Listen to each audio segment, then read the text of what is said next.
Sefer, de libros y autores.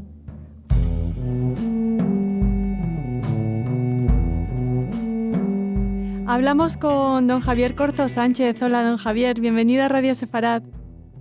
Muy bien, muchas gracias. Hallado.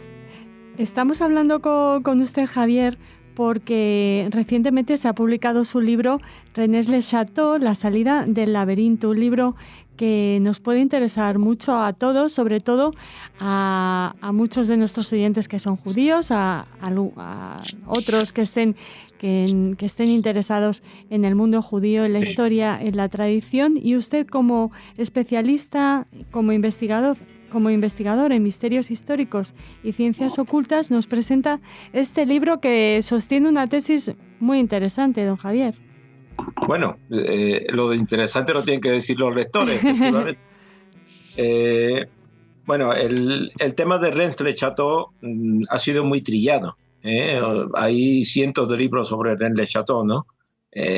Pero brevemente recordaré cuál es el intríngulis del tema, ¿no? Rennes-le-Château es un pueblecito del sur de Francia, cerquita de los Pirineos, y en unos años, en los años 50 del pasado siglo, por supuesto, pues empezaron a salir algunas noticias que relacionaban un antiguo párroco que había habido en el pueblo con la existencia de un tesoro en el pueblo, porque ahí se ponía de manifiesto que este párroco de la noche a la mañana prácticamente, pues de tener un salario pues mísero como todo párroco de pueblo, pues había empezado a hacer construcciones bastante llamativas, había empezado a comprar tierras dentro del pueblo, había reformado totalmente la iglesia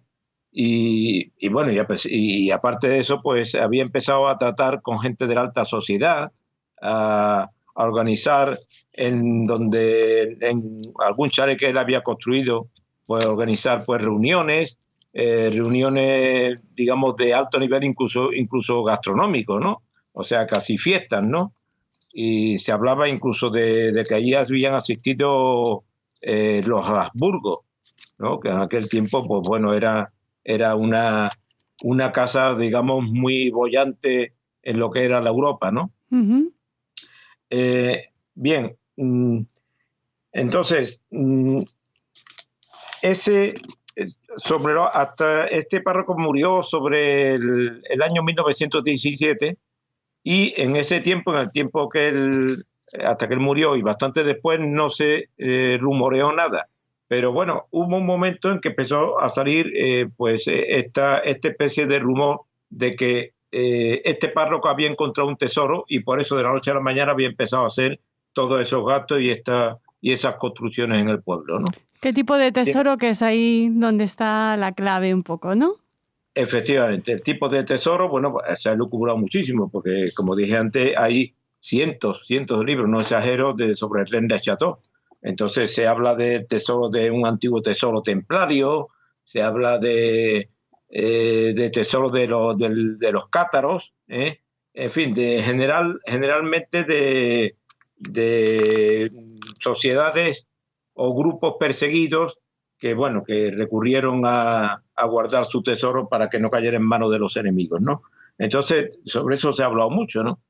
Todos estos rumores del tesoro incluso han dado a muchas novelas y mucha literatura, algunas tan famosas como El Código Da Vinci, ¿no? De Dan Brown. Uh-huh. Atribuyendo el tesoro, pues efectivamente a sociedades secretas, a sociedades masónicas, o como dije antes, a cátaros o templarios, ¿no? Bien, entonces el tema se ha efectivamente desvirtuado un poco. Salió también una sociedad un poco fantasmal que se llamaba el Priorato de Sion, que después se ha visto que es casi una invención de un tal Plantar, que atribuía el tesoro a los merovingios, y él mismo, se supone que los merovingios eran descendientes nada menos que que de Jesucristo y de María Magdalena, que habían recalado en Francia, en lugar de morir, pues había recalado en Francia Jesucristo, ¿no? Esa es la teoría, digamos, de los merovingios y del Priorato de Sion, ¿no? Y que dio lugar, pues bueno, a una secta que bueno, que tenía que ver también con el tesoro este, ¿no?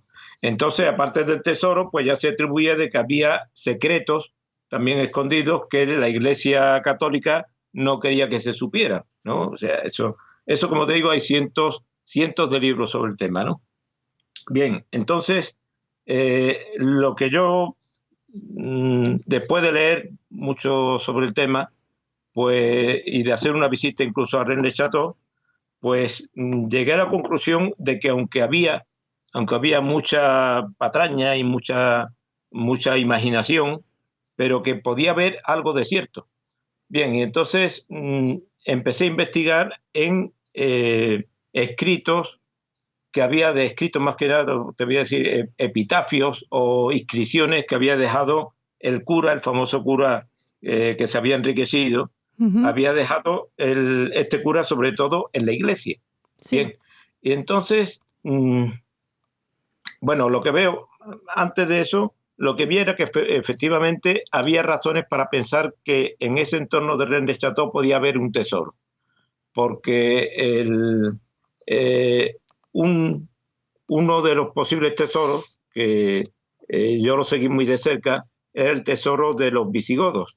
Bien, el tesoro de los visigodos, resulta que los visigodos fueron los que invadieron Roma y trajeron de Roma el tesoro del Imperio Romano. Y el tesoro del Imperio Romano era principalmente el tesoro que los propios romanos habían robado del Templo de Jerusalén.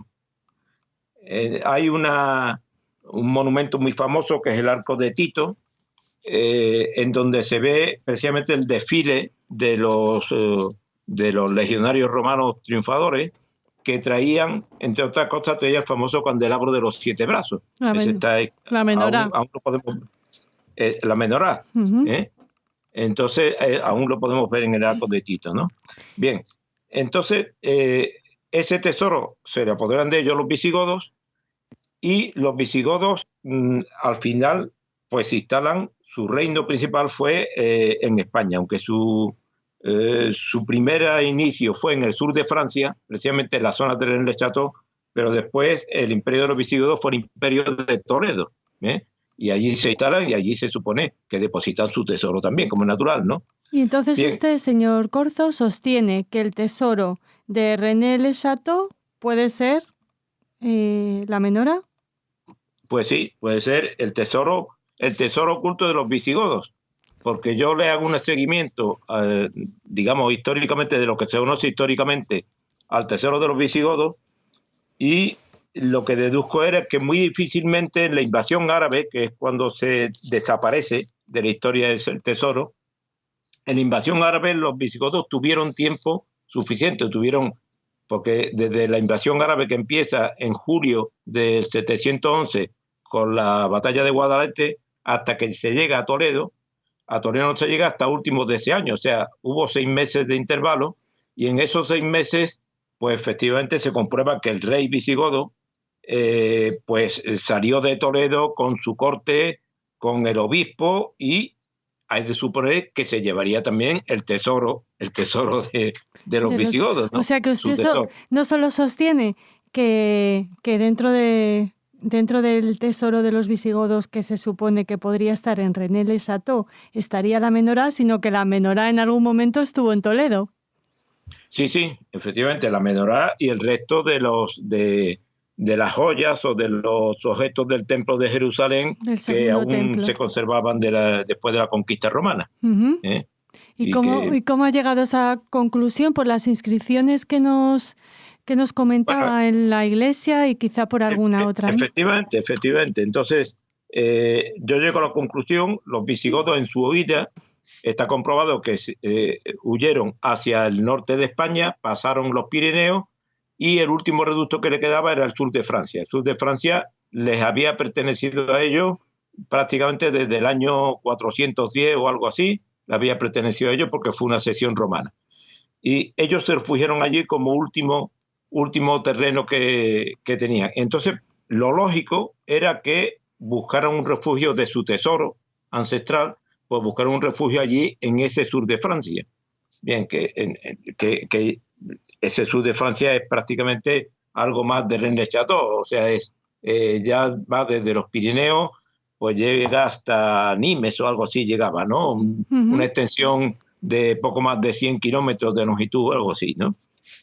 Bien, entonces yo veo que en las inscripciones que deja este cura en la iglesia que reformó, pues hay algunas indicaciones muy claras de que se está refiriendo, primero que se está refiriendo al tesoro de los visigodos, y segundo, empieza a dar indicaciones de dónde está situado dentro de Rennes-le-Château.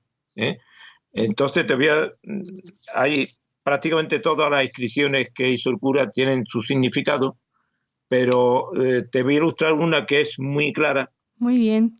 Sobre todo porque nuestros oyentes querrán encontrarlas en su libro, que recordemos que se llama Rennes-le-Château, la salida del laberinto. Efectivamente. Muy bien. Pues vamos a ver. Pues, por ejemplo, en el centro del portal de entrada, hay una inscripción que dice Terribilis es locus istis. Bien, esto es una frase en latín, pero es nada más es solamente una traducción de la frase original en hebreo. Eso quiere decir, este lugar es terrible.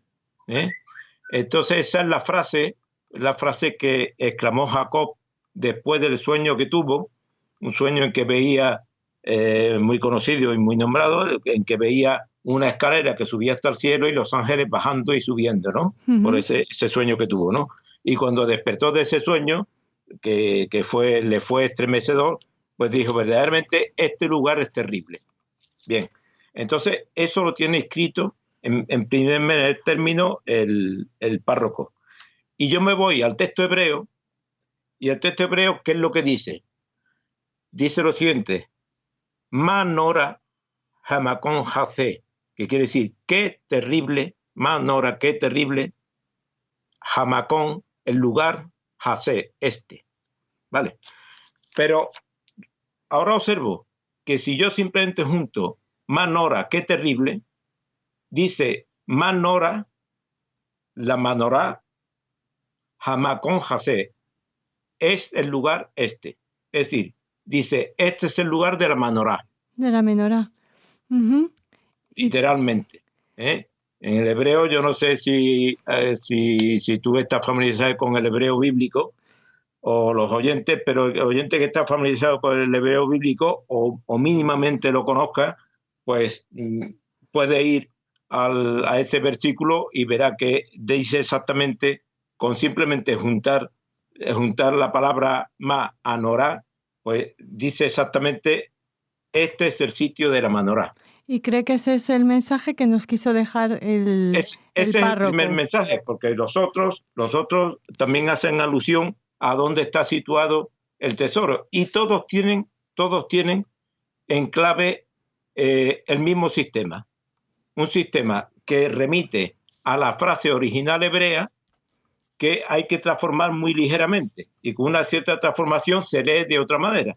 Entonces, no nos podemos extender en todas las inscripciones. Hay bastantes inscripciones en la portada. Hay, no sé si 7, 8. Y fuera también dejaron algunas inscripciones significativas. Pero todas con ese mismo sistema de pasarlas al hebreo original. Se pueden leer con muy ligera variación. O sea, con un juego de palabras prácticamente mínimo. Se pueden leer de otra manera muy distinta a lo que es su interpretación literal. Bueno, y todo esto lo encontramos en su libro, que ¿a quién le gustaría, qué le gustaría que produjera? Quizá que se siguiera investigando, que se llegara, no sé, a intentar desenterrar ese tesoro. Sí, yo creo que yo creo que las interpretaciones del libro pueden estar, para bastante gente puede estar bastante claras, y y dar impulso suficiente para que se hiciera efectivamente una profesión más seria. Yo interpretando, ya digo que otras interpretaciones, aparte de lo que es la alusión a la menorá, pues hay alusiones a los sitios concretos en los que está el tesoro oculto. Entonces, yo creo que puedo dar pie suficiente para que se haga una investigación más seria de esos sitios que nos está diciendo el párroco, de dónde está oculto el tesoro. Y me imagino, sería lo lógico que el grupo judío estuvieran interesados en hacer lo posible para comprobar eso, porque se trata nada menos que del tesoro del templo de Jerusalén, ¿no? Bueno, o sea que yo creo que puede tener bastante interés histórico. Por el momento vamos a animar a nuestros oyentes a que lean su libro René Le Chateau, La salida del laberinto. Le agradecemos muchísimo, Javier, que nos lo haya comentado aquí en Radio Sefarad. Recordarle a nuestros oyentes que lo presenta la editorial Círculo Rojo, y no sé si quiere añadir algo más, Javier, porque ya nos quedamos sin tiempo. Bueno, pues no, yo no quería añadir nada más. Yo creo que el mensaje está claro, y lo que me gustaría es, el que se anime a leer el libro y se interese por él, pues yo estoy totalmente dispuesto a cambiar impresiones con él, a aclarar si hay algunas cosas que no la ven pues suficientemente claras. En fin, a tratar sobre el tema, porque yo creo que es de mucho interés para la historia tanto de los judíos como de todo el mundo. Muy bien, muchísimas gracias, señor Corzo. Bueno, pues gracias, Raquel, a ti y a Radio Sefarad.